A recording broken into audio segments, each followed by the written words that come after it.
Hello, everyone. Welcome to episode 218 of Manage the Wild. I'm your host, Nick Madsen. Picture elephants walking along the majestic savanna, looking for different things to eat when they run smack dab into the middle of a fence or a road or a highway or a freeway or a bunch of houses. Picture elk in the beautiful mountain meadows as they are walking, and all of a sudden, horns and cars start honking at them. People start running out and taking their picture. Today, we're going to be talking about big game management and habitat fragmentation. It's a real issue, and it's only becoming a larger and larger problem that wildlife managers are having to deal with. And it's a factor that we're going to keep talking about, and it's going to be talked about more and more often.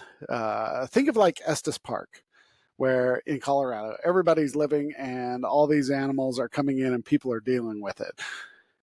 And you just see videos of elk trying to gore people or cows trying to kick people in the face.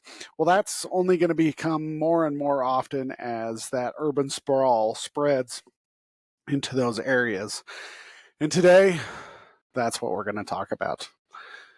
Habitat fragmentation is taking a large section of habitat or places, their home, where they live, and then dissecting it. Picture a checkerboard where you have a whole entire board, but each checker represents a different piece of habitat. One is white, one is black, and the black one is the habitat. The white one is the cutting up and the fragmentation. That's what's going on. So when we have habitat fragmentation, we have habitat loss, so loss of their home range, their food, where they live, their safety. Genetic isolation can happen. Think of cougars, or think of an island situation. Let's say you have a mountain in California, Baldwin Hills in California, and houses built all the way around it.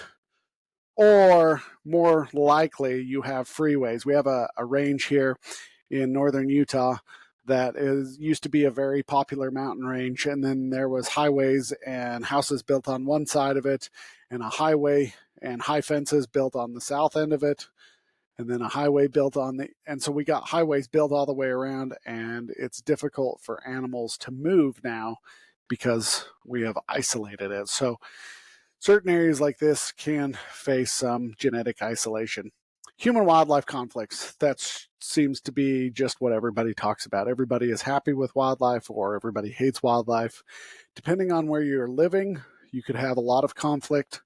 And depending on what area of the United States or in the world you're living, will be a whole host of factors, whether you're dealing with ungulates or predators or small little varmints. It just, depending on where you live, you're going to have wildlife issues no matter what. Some are just different than others. There is, in southern Utah, there is a city that has a cemetery. And in that cemetery, they have prairie dogs, and these prairie dogs are a threatened species. And because they're threatened, there's certain regulations, things they can and can't do with them. Well, these prairie dogs moved into the cemetery and they started digging up the bones of the people in the cemetery. And so these are just some of the wildlife conflicts that we face. Migration barriers. Migration barriers could be houses, they could be roads, they could be fences. It just doesn't matter. One migration barrier that I know of is airport extended its runway, and at the end of the runway is houses, and then you got the airport, and so they have a hard time getting through now because they put high fences all the way around to keep these animals from traveling.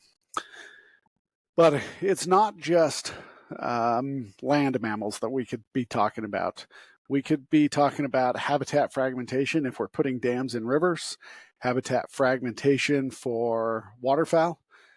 Here in Utah, the Great Salt Lake is there, and then you also have the international airport, and so they're constantly in conflict. And also, the more that Utah uses up water, the less water there is for the Great Salt Lake. So we are losing water and therefore fragmenting that habitat of the Great Salt Lake. It's also going on in California. And then it alters predator-prey dynamics. And what do I mean by that? Because of all these barriers, it's altering the way migration routes are going. So predators are having to alter their behavior to get around it. We talked about the lights coming from all these urban areas are affecting the way predator and prey are using the landscape. Predators tend to stay in the more dark areas, prey tend to be in the more light areas. And so it's just altering the dynamics that we face around us. There's a bunch of real world examples of habitat fragmentation. You got the Florida panther, really popular. They were isolated. They started interbreeding, and then you developed a kink tail because they didn't have enough in the gene pool. Another one that's getting more and more popular as the species struggles a little bit more are pronghorn. They are really disrupted by fences. They have the ability to jump over fences, they just choose not to. And so fences really create a barrier, especially when they like to crawl underneath. And that's all fine and dandy until wintertime comes and snow drifts, depending on the fence, will build up along the fences. And they have a hard time getting underneath those fences because those snow drifts come in, pack in tight, freeze, become solid blocks. And then the pronghorn get pressed up against the fence and they just sit there and die. There's been situations where I've had to go open fences. I know the biologist in the area travels around and talks to ranchers and asks them to open their fences every winter. And that's why we really want to promote let down fences. At least I do. I'm a big fan of let down fences. The more that we can lay those fences on the ground, the safer wildlife will be. All right. That is what I got going on. Habitat fragmentation is just challenging. You can think of it as large a landscape as you want or as little of a landscape. We can talk about field mice and we can get up to as big as elephants, but habitat fragmentation is something that's going to continue to affect everything. And the ones that you see it affect more are the ones with the longer migration routes, and the ones that you don't really pay attention are the smaller animals who we wouldn't think of it as a migration route, but they still have to travel far, whether they are just leaving their family unit for the first time and venturing out on their own, or whether they move from a cornfield into some other type of field. There is migration routes and habitat fragmentation is going on. Some predators will benefit from the fragmentation because some of the prey will have to venture out into areas that's not necessarily safe for them, and they can be more easily targeted, while others are having a more difficult time and we are altering their habitat.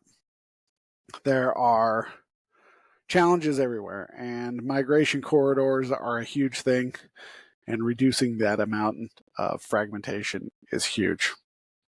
All right, if you guys are passionate about wildlife, you can make a difference. Go ahead and support an organization. I don't care who you support. There's a bunch out there. Whether you're pro hunting or pro wildlife, you can get involved in either, and you can find ways to continue to help support wildlife. Go ahead and follow me on social media, Instagram, Facebook at Manage the Wild, and subscribe on whatever platform to our podcast. And let me know what you guys think. All right, you guys have a great day. Stay wild.